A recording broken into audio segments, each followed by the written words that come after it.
வணக்கம் நண்பர்களே. நம்ம விஜய் ஒரு வழியா ரேணுகாவை கூட்டு போயிட்டு கதிரேசன் கிட்ட ஒப்படைக்கிறாருங்க. ஆமாங்க, என்னடா சொல்ற, திடீர்னு ஏன் இந்த ஒரு மாற்றம், ரேணுகாவை ஏன் அங்கே கொடுக்கணும் அப்படின்னு கேட்குறீங்க.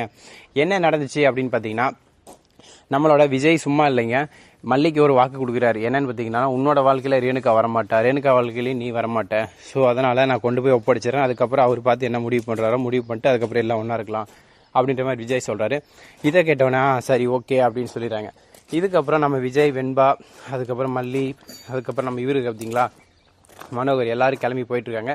எங்கடா போகிறாங்கன்னு பார்த்தீங்கன்னா, நம்மளோட ரேணுகாவை கூப்பிட்டு கோயிலுக்கு போயிட்டுருக்காங்க. கோயிலுக்கு தான் கதிரேசன் வர சொல்லியிருக்காங்க. அங்கே போயிட்டு மீட் பண்ணலான்னு போயிட்டுருக்காங்க. போன இடத்துல போயிட்டு இவங்க வெயிட் பண்ணிட்டு இருக்கப்ப சொல்கிறாங்க, எதுக்கு கோயிலுக்கு மொட்டை போட வந்திருக்கமா அப்படின்னு சொல்லிட்டு நம்ம ரேணுகா கேட்க, அதுக்கு உடனே நம்மளோட மனோகர் சொல்கிறாரு, ஆமாம் அப்படின்னு சொன்னோடனே, ஓ உனக்கு தான் மொட்டையா மனோகரனா அப்படின்னு சொல்லிட்டு கேட்கவும், இல்லை அப்படின்னு சொல்கிறதுக்குள்ளே உடனே சொல்லிடுறாங்க, இனிமேல் நான் மொட்டை மனோகரன் தான் கூப்பிடுவேன் அப்படின்னு சொல்லிட்டு சொல்கிறாங்க. இதை கேட்ட உடனே, ஆத்தா நீ என்ன வேணா பண்ணு, இந்த மாதிரிலாம் என்கிட்ட வச்சுக்காத அப்படின்னு சொல்லிட்டு சொல்லிடுறாங்க. இதை ஒருத்த உடனே விஜய் கேட்குறாங்க, ஏன் இப்படி கோவப்படுறீங்க, ஏன்னா அவங்ககிட்ட பாசமாக சந்தோஷமாக தானே விளையாடுறா, அப்படி பேசுறது உங்களுக்கு கொஞ்சம் கஷ்டமாக தான் தெரியும் அப்படின்ற மாதிரி விஜய் சொல்ல, இதை கேட்ட உடனே நம்மளோட மனோகர் என்ன சொல்கிறாருன்னு பார்த்தீங்கன்னா, ஆமாம் உங்களுக்கு என்ன, நீங்கள் வேலைக்கு போயிடுறீங்க, மல்லியும் வெண்பாவுக்கு கூப்பிட்றேன்னு ஸ்கூலுக்கு போயிடுறா, இங்கே தனியாக அவகிட்ட மாட்டிக்கிட்டு முழிக்கிறது நான் தானே, எனக்கு தானே எல்லா பிரச்சனையும், எப்போ என்ன ஆகுமோ ஏதோ ஆகுமோன்னு சொல்லிட்டு உயிரை கையில் பிடிச்சிட்டு பயத்திலே வாழ்ந்துட்டு இருக்கேன் அப்படின்னு சொல்கிறாங்க.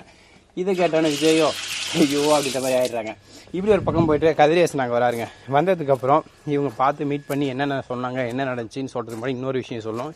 என்னடான்னு கேட்குறீங்களா, ஆமாங்க, ராஜேஸ்வரிக்கு போன அந்த சொத்து இருக்குது பார்த்தீங்களா, கதிரேஷ் அவரோட ஷேரை எழுதி கொடுத்துருப்பாரு, அது கேன்சல் ஆகிடுச்சிங்க. அந்த ப்ராஜெக்ட் அக்ரிமெண்ட் எல்லாமே கேன்சல் ஆகிடுச்சு. என்ன நடந்துச்சின்னு பார்த்தீங்கன்னா, கதிரேசன் எழுதி கொடுத்து கையை சைன் பண்ணிட்டாரு. ஆனால் கதிரேசனுக்கு பின்னாடி ஷேர் ஹோல்டர்ஸ் இருப்போம் பார்த்தீங்களா, அவங்க எல்லாரும் அதை அக்செப்ட் பண்ணணும். அதுக்காக ஒரு 10 days எடுக்கும். இந்த டைமிங்கில் தான் இது தேராதுன்னு கன்ஃபார்ம் பண்ணதுக்கப்புறம் இவங்க என்ன பண்ணுறாங்கன்னா, அதை ஃபெயில் ஆக்கி விட்டுறாங்க. ஆமாங்க, இவங்க ஒத்துக்காமல் சைன் போடாமல் அந்த கூட்டத்தில் இவங்களுக்கு எதிரான ஒரு தீர்மானத்தை எடுத்துடுறாங்க. இதனால் டெண்டர் கேன்சல் ஆகிடுது. ரெண்டாவது அவங்க எழுதி கொடுத்த அக்ரிமெண்ட் என்னாச்சுன்னு பார்த்தீங்கன்னா, பொய்யா தான் அவங்க எழுதி வாங்கியிருக்காங்க, திருட்டுத்தலை மொழி தான் இதை வாங்கியிருக்காங்கன்னு சொன்ன உடனே அதையும் கேன்சல் பண்ணிடுறாங்க. ஸோ ராஜேஸ்வரிக்கு நாமம். இதை கேட்டவுடனே ராஜேஸ்வரி கொலை வெறியில் குத்துறா பாடுறா ஆடுறா ஓடுறா அப்படி பண்ணிட்டு இருக்கா. ஸோ இதுக்கப்புறம் ராஜேஸ்வரிக்கு சொத்து போய் சகம் போய் இதுக்கப்புறம் என்னென்ன பண்ண போகிறா, நடுத்தேர்வில் போய் நிற்க போகிறாளான்னு கேட்குறீங்களா, வாய்ப்பு இல்லைங்க. விஜய் கிட்ட ஏமாத்தின சொத்து கொஞ்சம் இருக்குல்ல, அதை வச்சு அடுத்து என்ன பண்ணலாம் அப்படின்னு சொல்லிட்டு யோசிச்சுட்டு இருப்பா. இப்போ சீரியல் எப்படி போகும்னு பார்த்தீங்கன்னா, கதிரேசன் அதுக்கப்புறம் நம்மளோட விஜய் இவங்கெல்லாம் ஒரு ஃபேமிலியாக ஒன்று சேர்ந்துருவாங்க. இன்னொரு பக்கம் நிஷா எங்கடான்னு தென்னா, நிஷா தான் ரேணுகா தான் நிஷா, இப்படி ஒரு பக்கம். ஸோ இதுக்கப்புறம் என்னென்ன நடக்க போகுது மல்லி சீரியலில், இவங்க என்னென்ன பண்ண போகிறாங்க, எப்படி பண்ண போகிறாங்க அப்படின்ற ஒவ்வொரு விறுவிறுப்பான சுவாரஸ்யமான விஷயங்களையும் நான் உங்களுக்கு அடுத்தடுத்த வீடியோ அப்லோட் பண்ணுறேன். என்னோட வீடியோ பிடிச்சி மறக்காம சப்போர்ட், சப்ஸ்கிரைப், லைக், ஷேர் பண்ணுங்கள். Thank you so much. Tata, see you, bye bye சொல்லிக்கிறதுக்கு முன்னாடி இன்றைக்கி நம்ம எங்கே போகிறோம், ஏர்போர்ட் போகிறோம். ஆமாங்க, சோகார் ஏர்போர்ட் மெயின்டெனன்ஸ்.